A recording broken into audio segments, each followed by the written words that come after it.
Iguodala. Iguodala to Curry, back to Iguodala, up for the layup. Oh, blocked by James. Curry, one-on-one. Irving puts it up. It's good. Kyrie Irving from downtown. The three, steps back, crossover, puts up a three. Rebound James. Second. It's over. It's over. Cleveland is a city of champions once again. The Cavaliers are NBA champions. Cleveland! This is for you! Cleveland! How we doing? Merry Cavsmas. Merry Cavsmas. Welcome to today's edition of the Block the Shot to Stop, our ugly Christmas sweater episode. As you see, Kevin is much more better at this than I am, but that's okay. I'm Tim Daniel. He's Kevin Lynch. And thank you for hanging out with us tonight as we talk about yet another, the 25th Cleveland Cavaliers victory of this season. And Kevin, they've only played 29 games. So that's a pretty good winning percentage. Yeah, I would say that's that feels pretty good. So welcome to the show. Thanks for hanging out with us as always. I am back in the hosting chair tonight. It's been a little bit, so I'm just kind of getting the feel for it again. Kevin's been doing such a great job as I've been working other shows, and Kevin and Skylar have been great, and I really appreciate them for sure. So Skylar has the night off tonight. Kevin and I got this one. I wish he was here for the ugly Christmas sweater. I'm sure he would have something. I'm sure he has something in the closet. He's got something, though it could be in a box right now. That's true. 48 hours ago. That's true. So we're going to go ahead and get into tonight's game against the Philadelphia 76ers at Rocket Mortgage Fieldhouse. The Cavaliers are victorious 126-99. You hit the nail on the head on yesterday's episode when you told Skylar there's no way that Joel Embiid is going to play. That obviously did not happen. But Paul George did play, and Tyrese Maxey played, obviously. And Kev, I'll tell you what, it's like another one. It's just like the Brooklyn game the other night where Brooklyn gets off to this really hot start. Cleveland's got to take an early timeout, and you're thinking, okay, you're still confident they're going to win, but you're like, when do they kick into gear? Yeah. So to start the season, if you remember when they were on that big, they jumped on people right away. Almost every night seemed like they had an out of this world point differential for the first quarter. Like I want to say they were averaging being up by 11 points in the end of the first quarter, which was like double anybody else in the league. Yeah. Now it seems like they're taking a few minutes to get going, and it's that time right around the middle of the first quarter. I'm sorry. Every time you move, I know. I'm gonna try and I'm gonna try it's and hilarious. Yes. But now instead of right away, it's somewhere mid first quarter, beginning of the second quarter is when they just turn it on and just go on these runs. I think they did another 25-4 run tonight, and they did a similar one last night. It seems like every game they're putting one of those together. So just another just incredible performance all the way around. And much like last night, incredibly balanced contributions up and down the score sheet. And yeah, I mean, I don't know where you want to start. There's a couple of guys we could start with, but I'll send it to you, and I'll let you pick. I joked last night that Mitchell started making his case for the All-Star game, as well as he played last night, and voting opened yesterday. Now I think Darius, Garland, Evan Mobley took their turn tonight, is trying to advertise themselves or market themselves for the All-Star game. Out of those two, who do you want to start with, Evan or Darius? Well, I first want to make mention, as you saw in the text I sent just about an hour ago, I did vote all 4 Cavs in my ballot. I went in all Northeast Ohio just about, because I had our 4 guys, and then I had LeBron and Curry in the West. So I just grouped it all together. But I do want to start with Darius Garland, because he was tremendous tonight, and he for sure had the toughest matchup with Tyrese Maxey guarding him. And I thought he was yet again tremendous. 26, 5 and 4, 6 of 7 from 3. Only played 25 minutes tonight and was just dominant, man. Skylar said it last night. Darius Garland has the best floater in the league.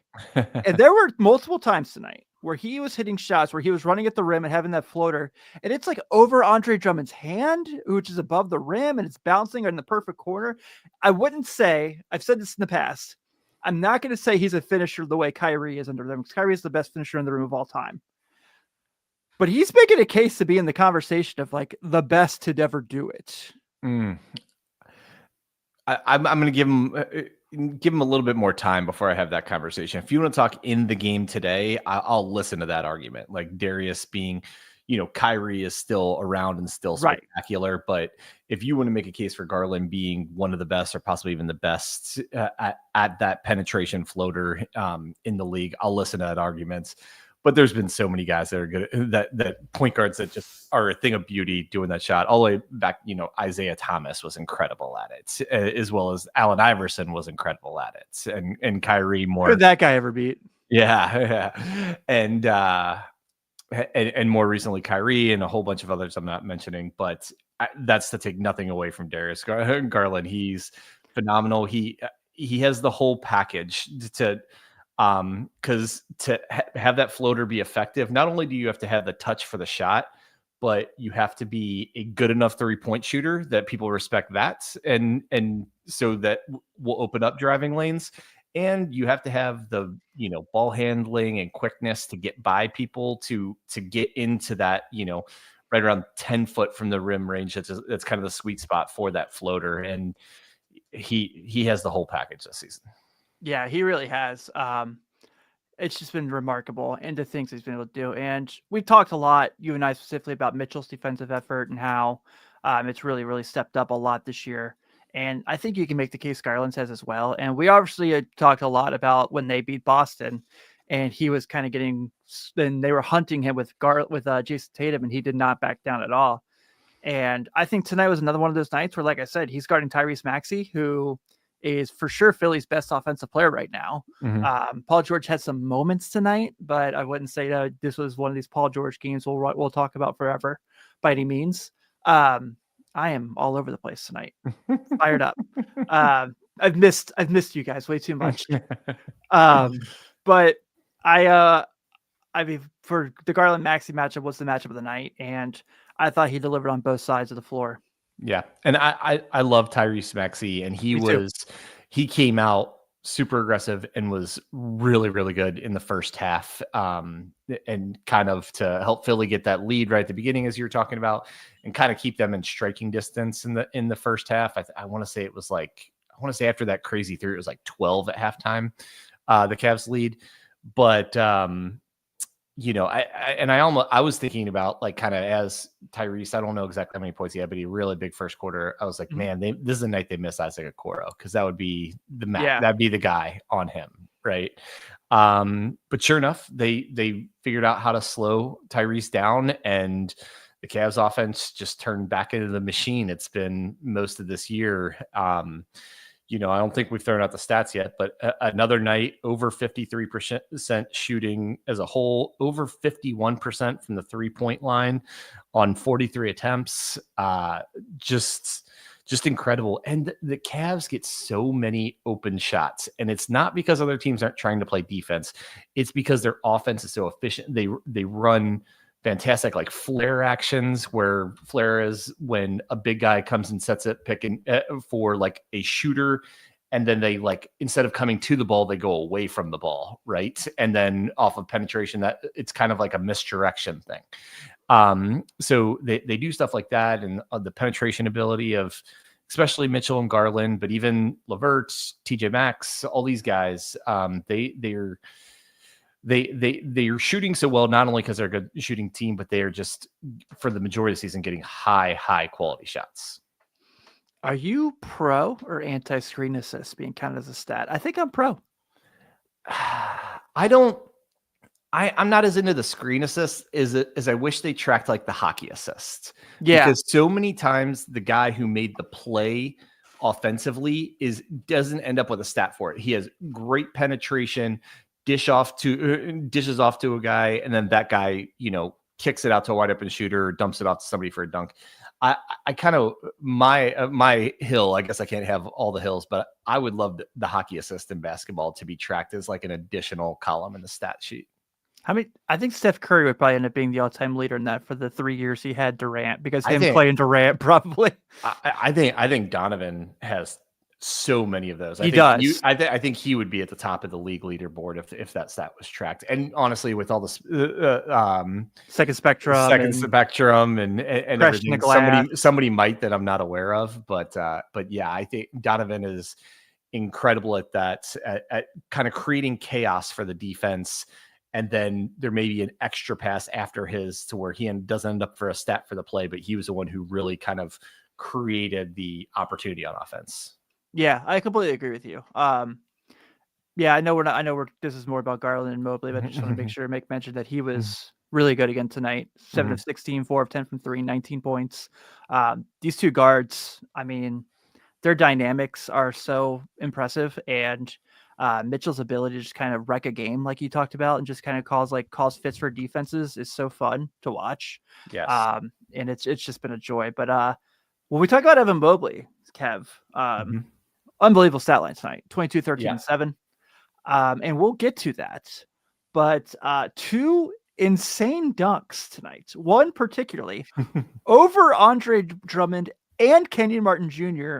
on the same dunk, which was insanity. But something I've noticed of late with number 4, Evan Mobley, and I'm curious your genuine thoughts about this as well. By the way, Wembanyama has 10 blocks tonight, and they're in the fourth quarter. It's another game. Have you noticed of late, and I think I noticed this probably during the Nets game, he's been a lot more getting calls for oops. They've been thrown in saying they've been using him as like Rob Gronkowski in the red zone. Throw it up there and go get it. I mean, he's been.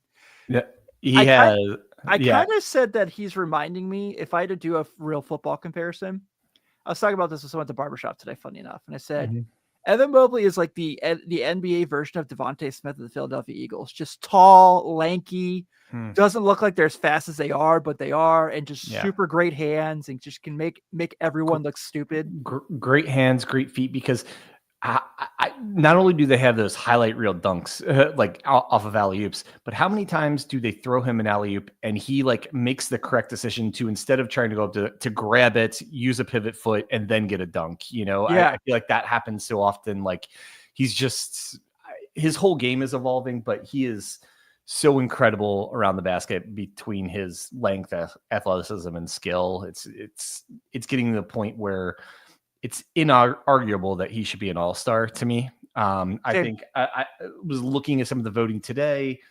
There's 3 or 4 guys in the East you could make an argument to put in before Evan Mobley, and not even saying they should be put in, but you could make an argument. Like they're all superstars too. Yeah. Giannis, Kat has had an incredible season. Jason Tatum, and then if you're counting Jaylen Brown as a front court guy.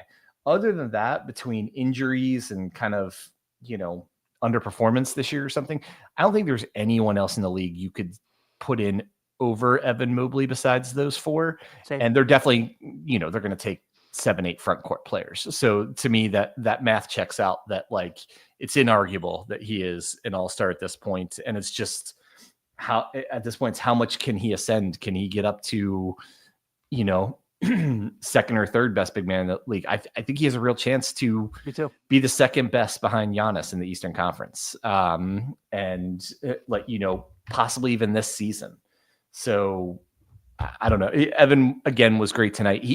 He's very good every game, but his stat line hasn't popped out as much the last few games. Tonight, it definitely did. Like you said, 22 points on incredibly efficient shooting, 13 rebounds, 7 assists, which is phenomenal. He's so underrated as a passer. Yeah. And he, I thought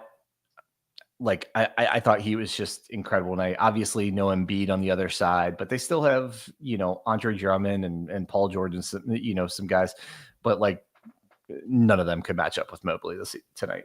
No, I mean, just his athleticism, like you said, just his feet work, his ability to kind of stretch the floor, his passing ability.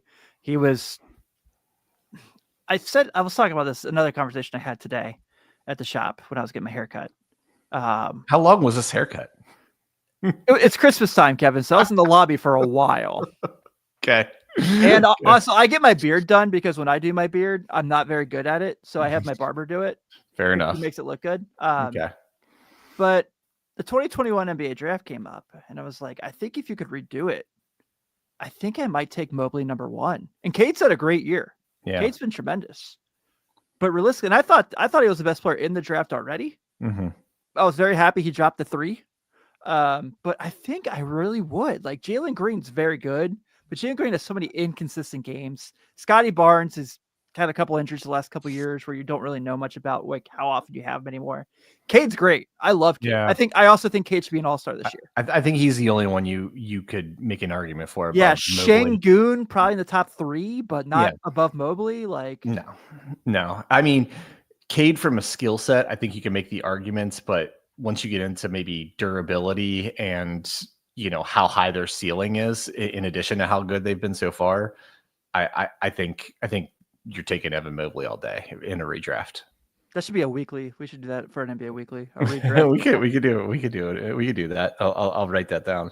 That'd be fun. But yeah, just another spectacular Evan Mobley evening. Really kind of becoming my favorite player in the league to watch. I've always been a big fan. I loved him in high school. Like I talked about that. I went and watched him play in the EYBL, and I was blown away by him. And really, like probably just his dynamic. It's not to the level, obviously, of like where I love watching like LeBron or Curry, but getting to watch him on a nightly basis is a joy. Yeah, it is. And now, not only has he gotten better, but I just think whether it's a credit to everyone. It's a credit to Kenny Atkinson, all the other players, but I just think he's so much more gelled with his teammates, and he is playing off of Garland, Mitchell, everybody so much better.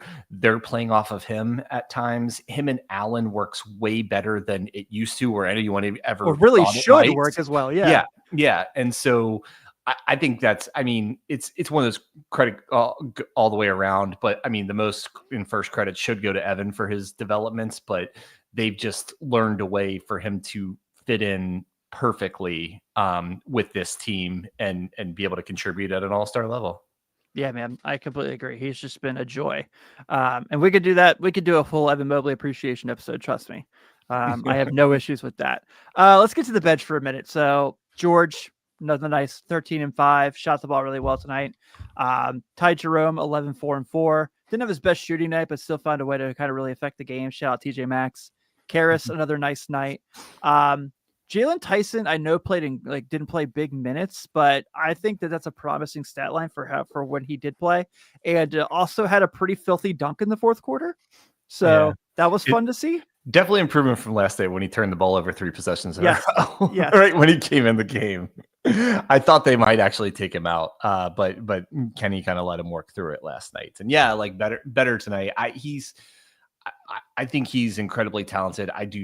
I am seeing him. I think he's still too raw to expect a real contribution this year. I think it's more a developmental year. Play some with the G League, play some with the team. Be a 10th, 11th guy like he was tonight.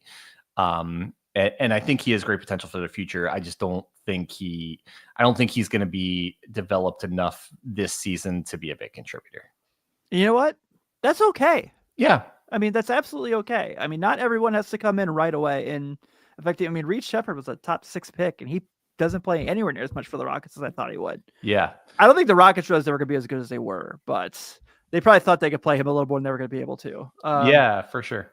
But that's another conversation. But yeah, I thought Tyson and his minutes last night and his glimpse played really well. We got more Tristan Thompson minutes tonight. You always know that's a good thing. Hopefully. It is. The human victory cigar. Yeah. And I think he's just accepted it at this point. I think he knows where he's at in his career. He's of the Cleveland Cavaliers Udonis Haslem. Yeah, he really is. I don't know if this stat's right, but shout out Skylar for saying this. It says Karis LeVert was plus minus was 36 tonight.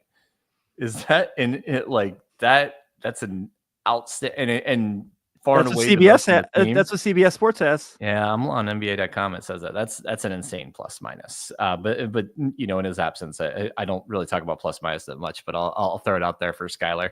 Yeah. But I know he said Jalen Tyson being a guy that might not contribute this year. I did want to talk a guy you briefly mentioned that is contributing, Georges Niang. We've been bringing up, I think, a little bit more on the podcast because his play has deserved it. And so I put out a tweet tonight saying like, it seems like he never misses a three, right? Like it's incredible. And so at halftime, I started going into a deep dive of his numbers, and I narrowed it into December, the 9 games in December, including tonight. These are George's numbers for December: 11 points a game, just over 5 rebounds a game, on 61% shooting, 52% shooting from 3. Wow. Like that's, maybe a little low in the points, but that's like, all bench NBA level production For sure. and efficiency, and he's doing it all in just over 20 minutes a night. And he's doing it while he looks like, a YMCA all-star. And Hashtag dad bod. Yeah. And I mean, this thing, it was almost like, you didn't really, I didn't really believe it at first, like some of the contributions he was making this season. But man, at this point, they're almost 30 games in and he's getting better and better. And maybe I still think the Cavs could use, another big wing guy who could slide into a big man spot as well. But at this point, I don't think I want it at the expense of Georges Niang's minutes because he is contributing at such a high level right now. I completely agree. And it's also, once again, I talked about this a couple weeks ago, but he's still yet to miss a game since he became a Cavalier. Yeah. I mean, that's pretty impressive, especially in this day and age of the NBA where we're talking about load management all the time. Yeah. This guy has played every single game since he's been in that uniform. He's got the Jokic thing because he doesn't have any body, any muscle mass or something. He can't hurt himself. Yeah. It's like trying to break Jello or something, I mean, that's why they joke around that Jokic never gets hurt. Maybe there's something to it. Maybe that's a new scouting cheat sheet is look for guys who don't look athletic and don't get as high off the ground so that they can, play 82 games a year. Yeah, it's like Donovan's like, George, you want to go to the gym? He's like, no. No, I'm going kidding. to Chick-fil-A. I'm kidding. But yeah, just such a clean shot too. It's like such a quick motion, a nice release. And, towards the end of November, early December, towards the end of November, I should say, he really struggled there for a bit to where we were kind of wondering, what's going on with them. And he's gotten right back into gear. He's been awesome. Like you said, you broke down the stats there. I did not realize how good the stats were until you did that, but I knew he was playing really well. He's been so fun and he's obviously a huge asset to this team. So it's been really, really cool to see. Ty Jerome. So like I said, good stat line, not a great shooting night, but I think that's just the Tony Bennett Virginia player in him. It's just like, okay, the shot's not falling. How can I help my team win still? And being a point guard, getting 4 rebounds, especially when you play with the 2 bigs that you play with, it's pretty nice. But obviously his passing ability, and he still hit, he didn't hit a lot of shots, but the shots that he hit definitely mattered as they were trying to run away at the lead tonight. And I thought it's another fun night for him. Really funny about Ty Jerome. I know you aren't a big NBA 2K guy, but they came out today with this end of the year thing where they do because they always upgrade the attributes of the season. He's one of the 10 guys they improved the most in the video game for their attributes this year. Oh, that's cool. That's a cool thing. Ty was great tonight. And the other thing I wanted to mention, even though since you weren't on the pod last night, Max Strus didn't play tonight, but he did make a season debut. You'd assume tonight was just kind of more not one to play on back to back when he's just debuted in the season, and they're just going to kind of keep his minutes down and maybe have him sit out a game or two just until they feel like he's fully assimilated back into the team. What did you think of Max's debut last night, and where do you think he works in this team? Because he's a great player and he's somebody that could really contribute for this Cavs team, but it's also one of those, like, do you try and fix something that's not broke when the bench has been such a strong asset for most of the year? Like, changing rotation minutes and stuff. So I just want to get your thoughts on Max's debut and how you think they're going to kind of bring him into the fold. Well, like you mentioned last night, it definitely was doing the 2 TV thing. So it was a little bit of kind of one eye here, one eye there. So, but I will say that I thought in the third quarter, you could tell he really got comfortable with the pace of the game. Yeah. And obviously that's when he had all his points, but I'm not necessarily worried. And I think he also is a professional enough and a good enough player to understand that it's probably going to take him a little while to ramp up because he is debuting so late in the season. So if it is a situation like where you play one night, you're off the next, we put you in for 18, 19 minutes to just kind of get your feet underneath you, I think that's going to be fine for him. And I think it's going to be fine with him as well, because I think the whole team knows come February, come March, if he's still healthy, I mean, if he gets back to it, he's going to be right back to the Max Strus they had last year. Yep. And so I'm completely okay with the way they're their game plan with him. I'm sure he wants to play, but I'm sure he also understands why things are the way they are. But I realistically feel like it's going to be, I mean, especially I think Dean's played pretty well the last couple of nights. I know he hasn't scored a ton of points, but he was really good again. Like, it was, yes, he had a great shooting line and points and everything last night, but it's activity with him. It's hitting open shots, but it's also, there's times this year where he felt like, he was almost like iced out of the offense. Like he like couldn't hit a shot. And I think it was just more maybe a confidence thing, or I know you speculated he could potentially, be having some injury concerns. I look really wrong on that take already. Yeah. but tonight, I mean, he was super active again. We didn't talk about him much, but he had 6 points, 4 rebounds, 2 assists, 2 of 3 shooting, and just was an integral part of the offense, getting the ball to throw. I think he had a couple of those hockey assists that we talked about earlier. Like, I was super happy, even though his stats weren't as inflated as they were last night. Like, I was super happy with this Dean Wade game. And I think, this is another like positive check mark in the kind of like bringing Dean Wade back to the Dean Wade he can be. Yeah. So I think Dean and Max, it's just going to take a little bit, but I understand a lot of people may want them to ramp up much faster with Isaac Okoro out for a couple of weeks at minimum.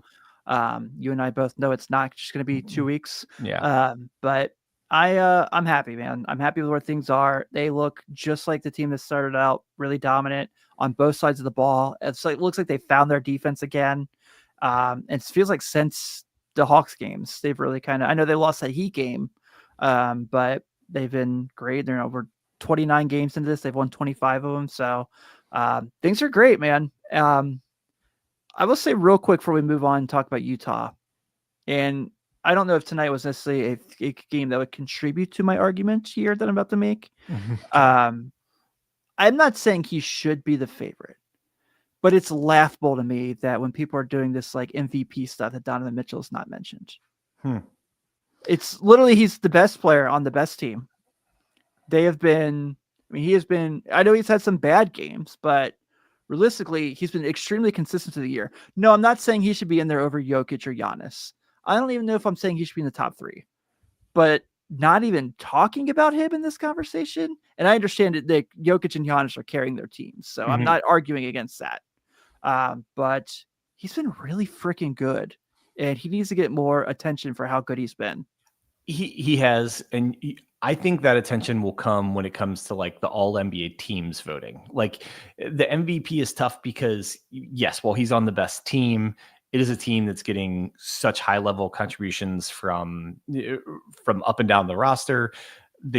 Looks like they're going to probably have at least 2 other guys that are going to be all-stars as well. And it's just like, it's nothing Donovan's doing wrong. It's just, and like, it's almost like circumstance. Like, yes, he's on the best team, but he doesn't have to carry this team, and he has accepted that. And so I think more so than MVP, I would argue like he should be in serious consideration for like first team NBA, if not second team NBA, in one of those guard slots. Like, that's where I guess I would kind of focus, because MVP, is traditionally going to go to guys with the super, biggest numbers that are, have really high offensive usage, and which he doesn't. Guys who have high clutch numbers, which Donovan Mitchell doesn't have because he just doesn't have the data, because the Cavs are winning by double digits every fourth quarter. Yeah, that's very true.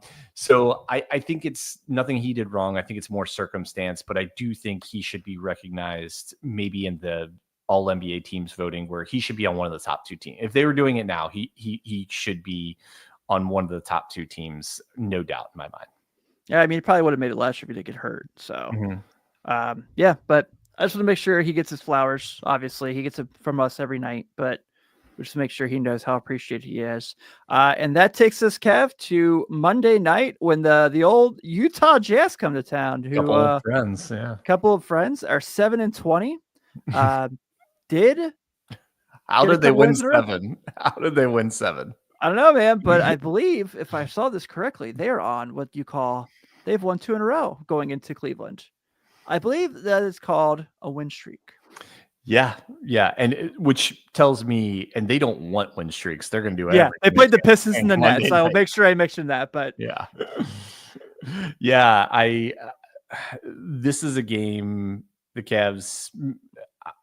I would love to see, much like they did the last couple of nights, take control of the game in the first half, lengthen out the lead. That's the other thing they've been doing, is they've been taking control of games, having double-digit leads at halftime, but they're keeping their foot on the pedal, on the gas, and they're extending those leads to where, it's been at least the two or three games in a row and several other games lately that they at some point in the game have had a 30-point lead. You don't see that many 30-point leads in the NBA.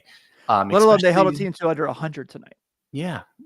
And so I'd love to see another performance like that, because we talked about, you and I earlier this week, Skylar and I talked about it, like schedule gets much tougher after Monday nights. And when you and I did the NBA Weekly episode this week, I said, like, I would love to see the Cavs go 3-0 in these 3 games. We got 2 check marks, and hopefully, take care of business against Utah. And then, you can afford to, if you do lose a game or 2 on this West Coast swing, when you're playing really good teams, you're playing a lot of games, a lot of travel. It's understandable, but like, that's the thing about this Cavs team, is they just take care of their business, man. They take care of their business. They have lost, they've lost 4 games.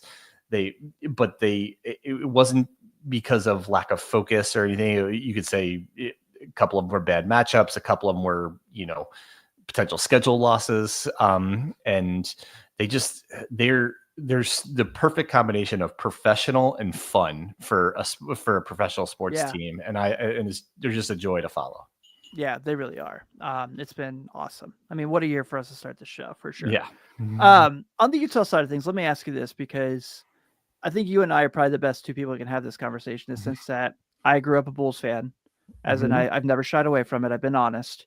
You lived in Chicago for a very long time. You're back in Chicago. Yep. But Lauri Markkanen, I mean, are you I know it's just the Bulls' inability to develop players is why he didn't reach his potential in Chicago. I can speak for that very, very well. But are you kind of surprised he's as good as he is? Because the year he played with Cleveland, he was pretty decent. And I understand Utah's a really bad team and they need someone that can get points, but he scores efficiently. He's not necessarily, I wouldn't say he's like all NBA good. But I am kind of taken aback that he is conversation consistently for all-star good. Yeah. And I watched Lauri in Chicago and in Cleveland and with Utah now. And I think he is probably maybe a step down from where he's been playing in Utah. I think his performance and maybe like stature in the league has been elevated a bit from playing on a really bad team. They have, bad team, good stats kind of guys. I'm not saying he's totally that. I think his true value in the NBA would be like a third banana on a really good playoff team. I don't think he is or will become like the premier guy or anything like that. But I think if you put him on, trying to think, you put him on like the Milwaukee Bucks, where he can play off of a couple superstars, get enough shots to average, close to 20 points a game, do it at a high efficiency. I think that's like the perfect role for him. And where, Utah's probably going to eventually trade him even after they extended him. Hopefully that's kind of the opportunity he gets, because I think that's where he'd be best suited. Yeah, I know, like, LeBron's been pretty open. He's a big Lauri Markkanen fan. Mm-hmm. I think I don't know what the money situation would be. I don't think they could do it with the new apron rules, but he'd be awesome there with AD. Him and LeBron and AD would be awesome. He can't be traded this year anyway because right. signed the extension, so it's a moot point until the summer. Yeah, I agree for sure. So that's just kind of genuinely just kind of curious your thoughts there. But yeah, I like him a lot. I feel like Chicago just had no idea what to do with him. I mean, they didn't even scout him when they got him in the draft. Pretty well known. So that was kind of what gets out there. But a couple more things on Utah before we get out of here. Colin Sexton, obviously old friend, still so dynamic defensively as a perimeter defender. So tonight, again, I understand he's playing the Nets. 4 steals, become a really good playmaker, is a really good passer. One of those kids who's just incredibly fun to watch play. It's probably not ever going to be someone you're talking about as like a multi-time all-star, but just a joy to watch play basketball because you can tell how much he loves it. And that game in college he had with Alabama when they were, it was 5-on-3 and he almost legendary. won. Yeah, legendary. Yeah, just a great game. And I'll always like Colin Sexton. I think he's a really fun player to watch. I like this time in Cleveland a lot, but always cool to see these guys come back. Mm-hmm. Yeah, absolutely. I think I think the Jazz, like a lot of of the, I don't want to say bad teams, I don't want to be negative, but like teams with the worst records in the NBA, the team might not be great. They have a lot of individuals that are really good players and could be, important contributors on really good teams. They just happen to find themselves in that team. I know we talked about the Nets as like an example of that. Mm-hmm. I think Utah's the same way. I think they have a handful of guys that could be really solid contributors, Markkanen being the one who's probably a little more than solid on really good teams. They just kind of find themselves on a team that, doesn't quite have the talent or fit together at the moments. And so yeah, I know. I think, those guys are talented. All that said, Cash should take care of business Monday night. Yeah, I look forward to him doing it because, again, I don't love that those guys aren't Cavs anymore, but they got Donovan Mitchell, and I will do that trade every day of the week. So, well, hey man, before we get out of here, I think I would be regress and you and I, again, kids of the 80s and 90s who absolutely grew up loving sports. We can't talk about sports without talking about the great Ricky Henderson. Mm-hmm. And unfortunately, Ricky passed, I believe, overnight or this morning, one of the two. A couple days before his birthday, he was a Christmas baby, which also sucks. But very hard, especially in baseball, to find an athlete more fun than Ricky Henderson. And obviously we're Reds fans, so we have the 1990 World Series against Ricky Henderson. I noticed I keep saying Ricky Henderson because Ricky Henderson would say Ricky Henderson. And I feel like it's a great tribute. But just want to make sure we send our condolences and blessings to Ricky Henderson's family. One of my all-time favorite athletes, one of my 3 favorite baseball players of all time. So he will for sure be missed. Yes. And if you're a little bit younger and not as familiar with Ricky Henderson, or not a big baseball fan because it's a basketball podcast, I would encourage you to Google best Ricky Henderson stories and read up, because he has quite a few absolutely hilarious ones from back in his playing days. Yeah, there are a million great ones, but yeah, check that out for sure. But hey, man, this is fun. It's getting close to Christmas time. We almost have yet another few day break coming up here after Monday. So this is a great time. I'm so happy I got to be back with you and doing the thing. Maybe Skylar and I will do a show again sometime. I don't know. But we'll get there. Hey, we'll be back Monday night. Everyone, enjoy the rest of your weekend. Have a great day, and we will talk to you soon. Stay classic, Cavs fans. Happy holidays.